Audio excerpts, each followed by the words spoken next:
आज की कहानी 3 रिश्तों में बंधी हुई है, पति, पत्नी और बॉयफ्रेंड। एक इंसान, शादीशुदा इंसान जब परदेस कमाने के लिए जाता है तो महज़ इसलिए जाता है कि उसके बच्चे अच्छी ज़िंदगी जी सकें, उसकी पत्नी अच्छी ज़िंदगी जी सके। हालाँकि उसे प्यार सबसे होता है, अपने बच्चों से, बीवी से, माँ-बाप से, घर-परिवार से, लेकिन वो जाता इसलिए है कि घर में खुशियाँ आ सकें। लेकिन इसी बीच वो पत्नी ही कहीं और चली जाए तो क्या करिएगा? आदाब, नमस्कार, मैं नाज़िम सिद्दीकी आज आपको जो कहानी सुनाने जा रहा हूँ, ये कहानी है उत्तर प्रदेश की एक फ़ेमस जगह है अयोध्या। उसी से सटा हुआ एक गाँव है, वहाँ की ये कहानी है। उस गाँव में एक महिला रहती है, महिला का नाम होता है निशा खातून, जिसकी 4 साल की एक बच्ची होती है। तारीख होती है अब से 5 दिन पहले यानी 6 दिसंबर की रात होती है। वो रात को अपने कमरे में अपनी बच्ची के साथ होती है। तभी उसके सास और ससुर को कुछ ऐसा लगता है कि मानो घर में एक चोर आ गया हो, जो बहू के कमरे में हो। अब ये बात सास-ससुर घरवालों को बताते हैं, तो घर के सारे लोग इकट्ठे हो जाते हैं। अब वो बहू का कमरा खुलवाते हैं यानी निशा का। जब वो कमरा खुलवाते हैं तो बहू से पूछते हैं, क्या तुम्हारे कमरे में कोई और है? मुझे अभी बातों की आवाज़ आ रही थी। तो निशा साफ मना कर देती है कि कमरे में कोई नहीं है। तभी उन लोगों को कमरे में कुछ ऐसा दिख जाता है जिससे सबका शक बढ़ जाता है। अब उन्हें कमरे में दिखता है कि जो बेड होता है उस पर कोई बिस्तर नहीं है, बेड पूरा खाली पड़ा हुआ है।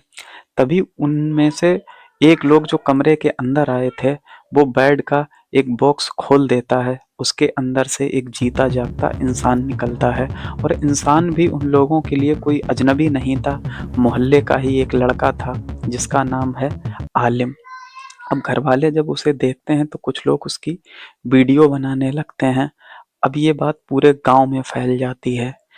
ज हालाँकि आलिम पकड़ा भी निशा की एक गलती की वजह से गया था। जब घरवालों को कुछ शक हुआ था कि घर के अंदर कोई है, तो निशा भी कुछ परेशान हो गई थी और हड़बड़ी में उसने बेड से बिस्तर हटाए, बॉक्स के अंदर अपने बॉयफ्रेंड को छुपाया, लेकिन उसके ऊपर वो कपड़े डालना भूल गई थी। इतने में उसके सास और ससुर अन्य लोग कमरे के अंदर आ गए थे। अब जब सुबह होती है तो दोनों पक्ष थाने में पहुंचते हैं। इधर निशा की तरफ से लोग जाते हैं, उधर आलिम की तरफ से लोग जाते हैं। अब पुलिस वाले जब उनसे पूछते हैं तो निशा साफ कह देती है कि मैं आलिम से प्यार करती हूँ और हमारा प्यार काफ़ी पुराना है। अब इसके बाद निशा के ससुर अपने बेटे को फ़ोन लगाते हैं जिसका नाम जाफ़र अली होता है। वो पिछले कुछ सालों से दुबई के अंदर नौकरी कर रहा होता है। जब उसे ये बात बताई जाती है कि तुम्हारी पत्नी का किसी और के साथ चक्कर है और बीती रात की वो सारी दास्तान बताते हैं और कहते हैं कि बेटा अब ये तुम्हारे साथ रहना ही नहीं चाहती है, ये उसी आलिम के साथ निकाह करना चाहती है। अब जो जाफ़र अली का जवाब था वो वाक़ई दिल को कचोट देने वाला था। वो कहता है कि जब मेरी पत्नी मेरे साथ रहना ही नहीं चाह रही है, तो उसे मैं ज़बरदस्ती भी अपने साथ क्यों रखूँ?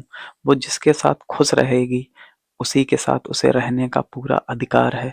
मैं यहाँ था तो उसकी ही खुशी के लिए कि मैं उसे एक अच्छी ज़िंदगी दे सकूँ, लेकिन शायद मेरा प्यार उसके लिए काफ़ी नहीं था। मेरी कुर्बानी उसके लिए काफ़ी नहीं थी। उसे कोई और पसंद है तो तुम मेरी तरफ से पूरी इजाज़त है, तुम उसके साथ उसका निकाह करा दो। इसके बाद दोनों लोगों की मौजूदगी में इधर जाफ़र अली भी वीडियो कॉल से देखता है, उसके सामने उन दोनों का निकाह करा दिया जाता है।